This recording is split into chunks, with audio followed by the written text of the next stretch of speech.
Hello and welcome to the first TalkBike webinar for 2023. My name is Lucy and I provide marketing support to both the TalkBike team and One Broker Group. As independent insurance brokers with experience working with motorcycle dealerships, the TalkBike team wants to provide as much support and value to your business as possible. So these webinars are designed to provide practical and helpful information to aid with the running of your business. This session will be about 30 minutes and we're going to focus on the subject of mental health and wellbeing in the workplace. And we decided to make this the subject of our first session because it's a topic that's very much on people's minds these days. With so much in the headlines about mental health, it's hard to avoid. And in fact, data from the automotive charity Ben's recent survey shows that 62% of automotive workers identified low mood as the most common health and wellbeing issue that they face. But as an employer, it can be difficult to know what to look for and how to offer support in these situations. So during this session, we'll be exploring some of the common causes of mental health challenges, the signs that employers should account for, and how to approach their employees and offer support. We'll also have some time at the end for questions, so please pop those into the chat and we'll come back to them at the end. So on this session, I'm joined by Ben Bethel, Scheme Executive for TalkBike, and Daniel Belton from the Norfolk and Wavy Wellbeing Service. So before we get into the webinar proper, Ben, would you like to introduce yourself? Yeah, thanks, Lucy. Afternoon. So I'm Ben Bethel, as Lucy said, and some will know me because I look after your insurances. I've worked for One Broker now on the TalkBike side for a couple of years, and those who know me will know that I enjoy getting to know a little bit more about my clients and building relationships with them. Just helps me to, I guess, provide best possible insurance advice and cover for your needs.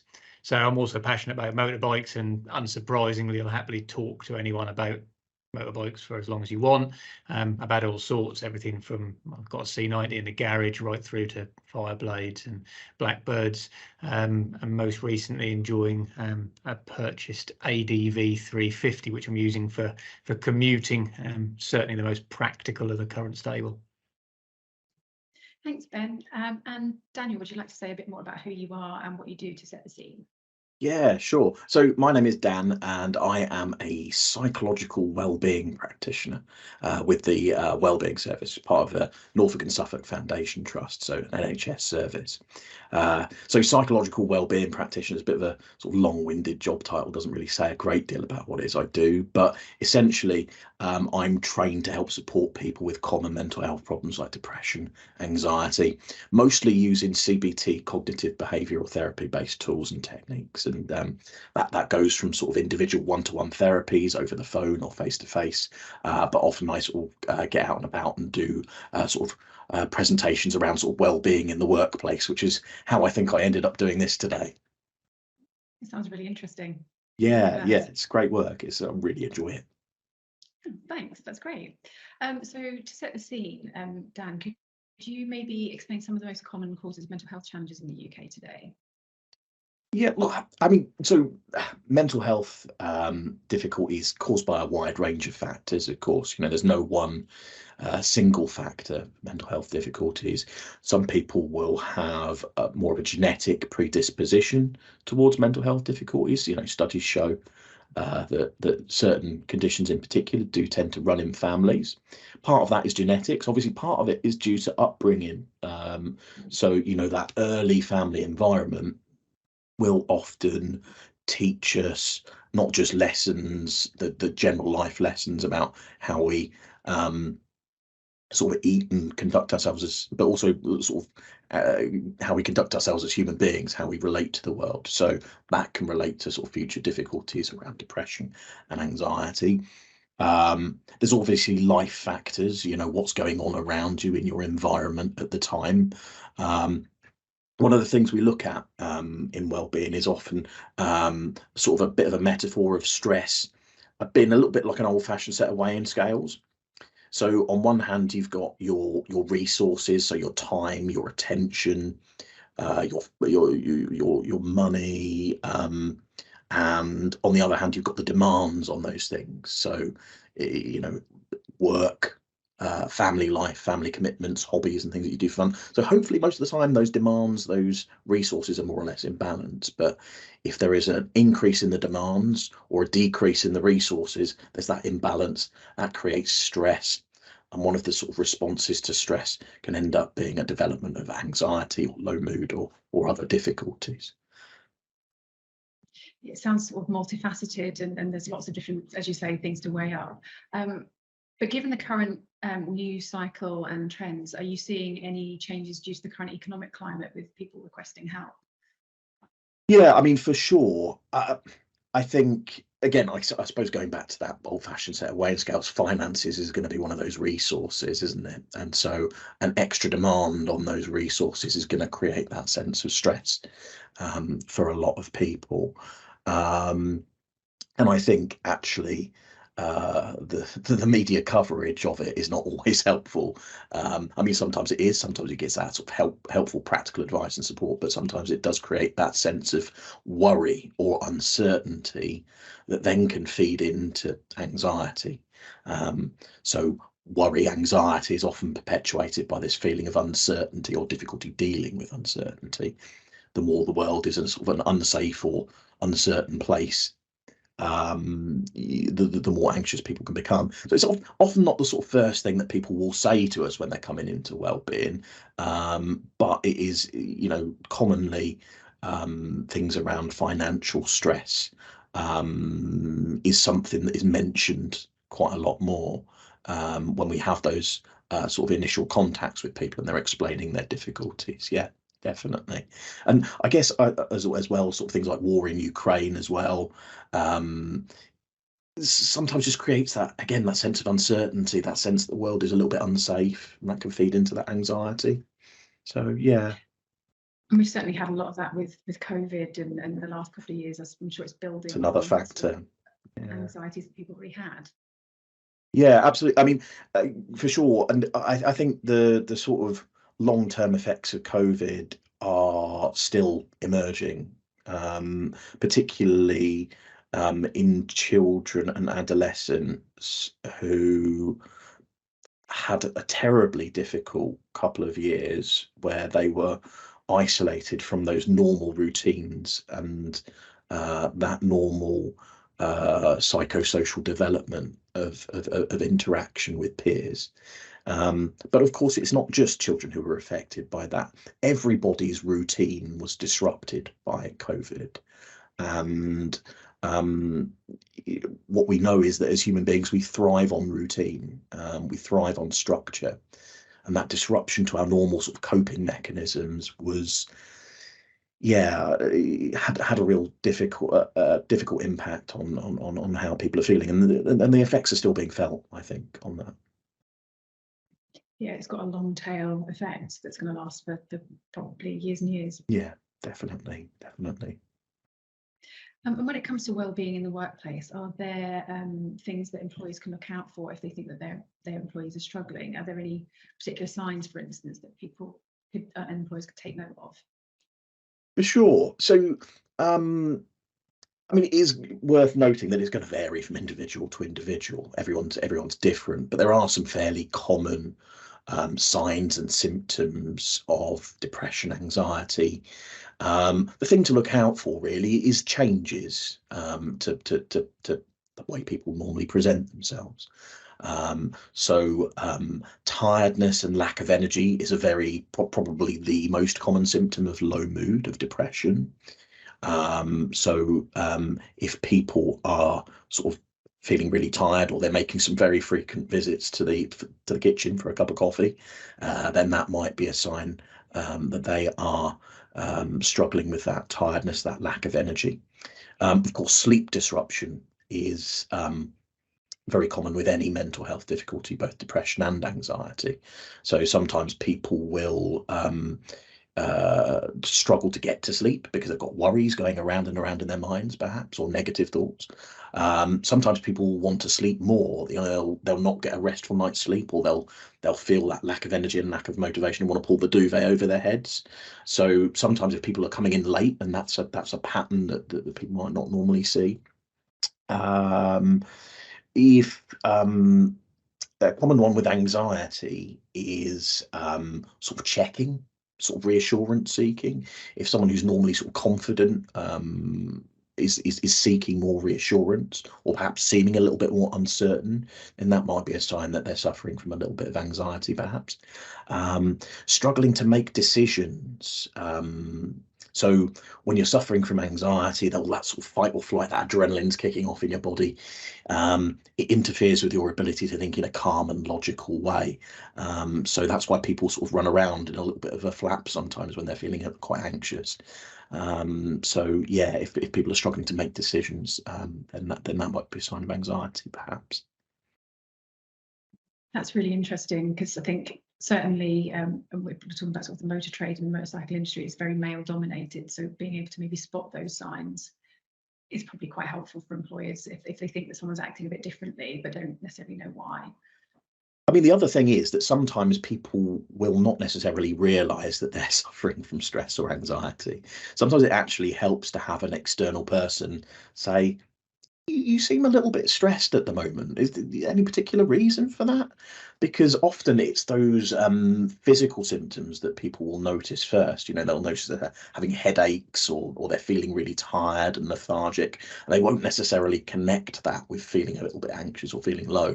And actually someone actually saying, anything going on there, that can be a helpful prompt to give that bit of reflection.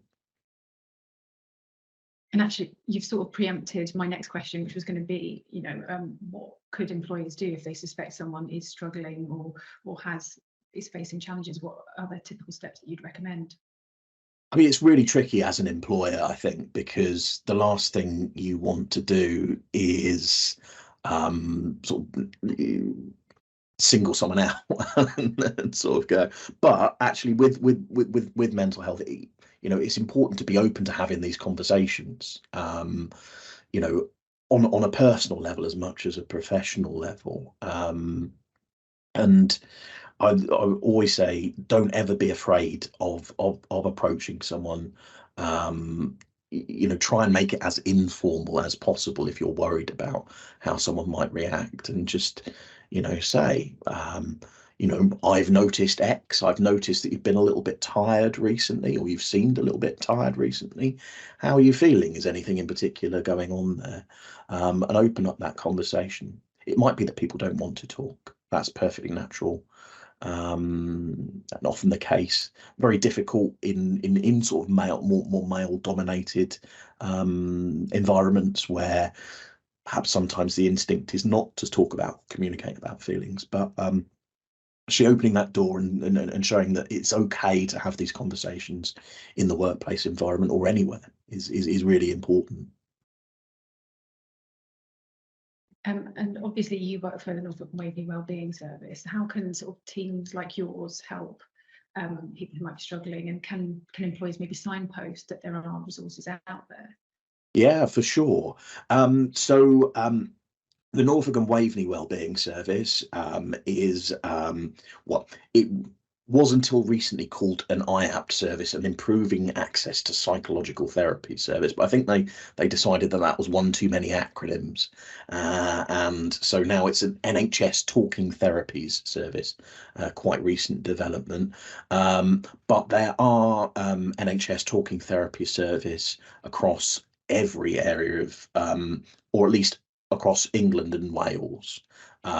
Scotland, the setup is slightly different, I believe. And I think there's sometimes people just don't realise that they can access free talking therapies, and these services are here all over the country, and we provide a range of services. So we can do individual talking therapies, one-to-one, sort of over the phone or by video call. So we try and do a range of modalities as well, a range of different ways of accessing things, so it's as easy as possible for people to do that. We also offer webinars, and most services will offer those. So online, sort of almost like an online lecture, but you have the ability to ask questions via a chat, and so that can be quite informal and quite an easy way of just getting that information about how you can better your mental health. In Norfolk and Waveney Wellbeing, we offer direct access workshops. So these are things you can just literally go onto our website and book onto them, and we cover a range of topics like improving your sleep, some tools for dealing with anxiety, just some basic things that can help with your mental health.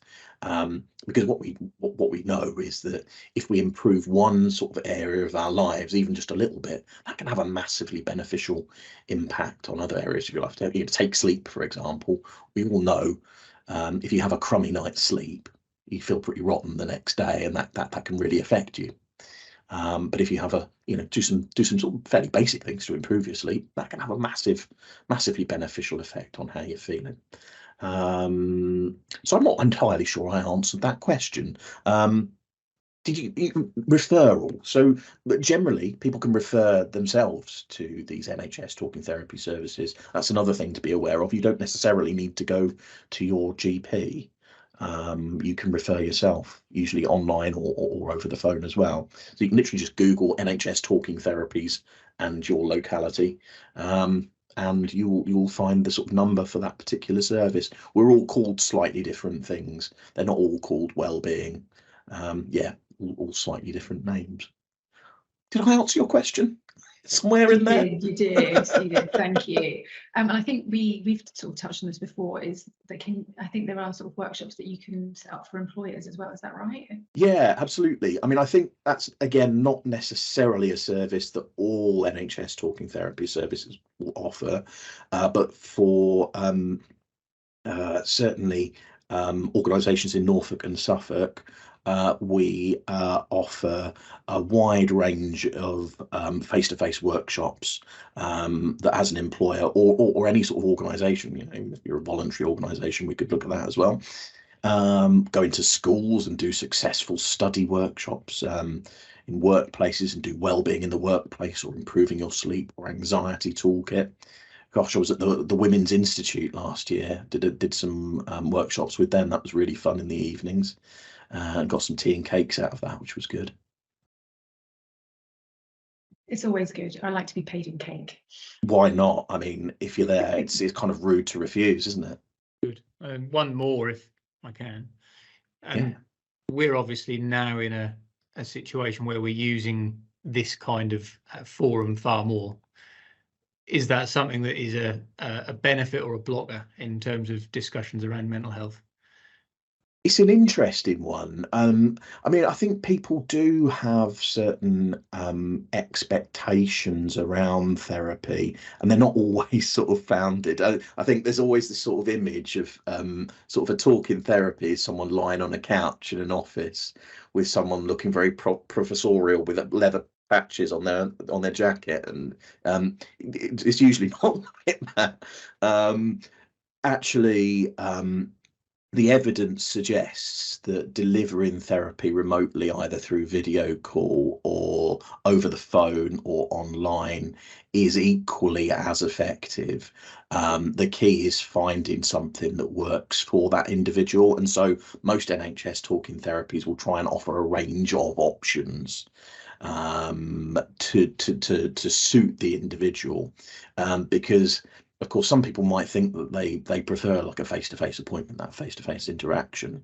But having said that, the downside of that face-to-face interaction is you might have to travel 45 minutes to find the right hub where you can access that, whereas over the phone or online, it's actually quite simple to access that therapy.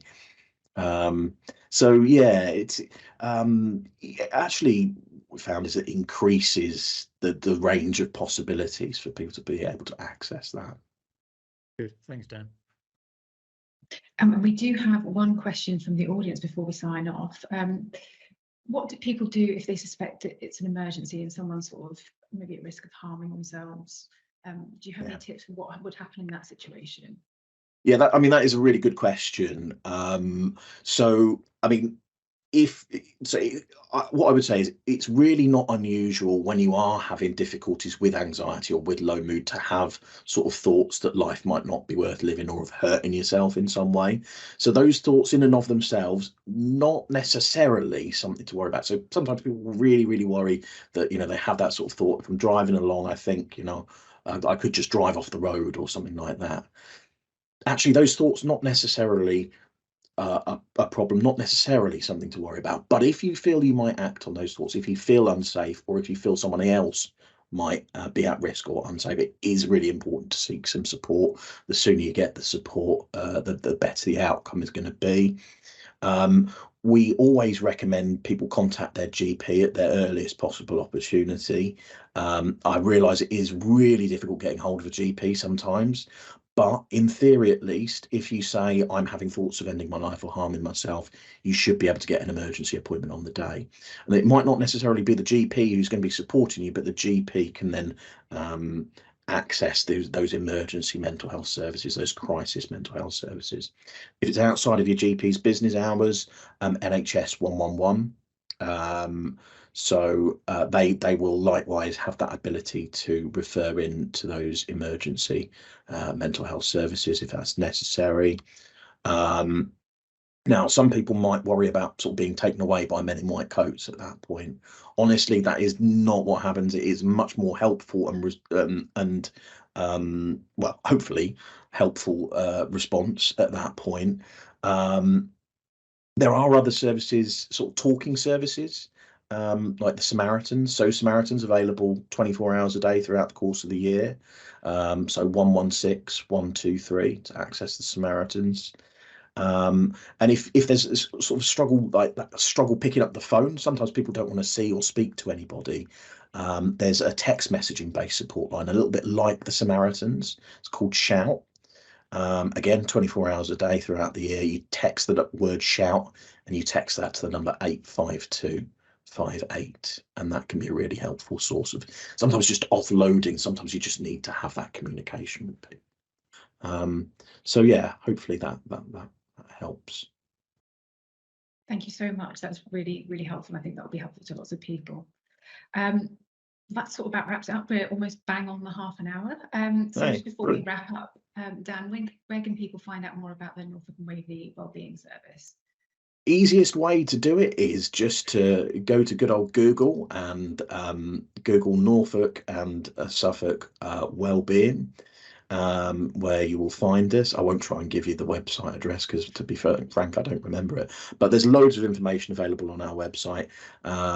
So yeah, look us up there. And there's even some stuff that people out of area can access, things like podcasts around mental health, and general information around mental health and well-being. So check that out, or Google NHS talking therapies and your sort of area. So NHS Talking Therapies Essex, for example, will get you to that local service as well. Fabulous.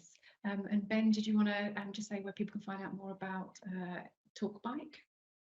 Yeah, so again, Google's your best bet. So if you just put Talk, TORQUE bike into Google, you'll find us very quickly. The website's again got lots of resources, obviously not around mental health, but around insurance and related issues. So yeah, give us a search, and if you need anything, pick up the phone. Thank you. Thanks for joining us, and I look forward to the next webinar.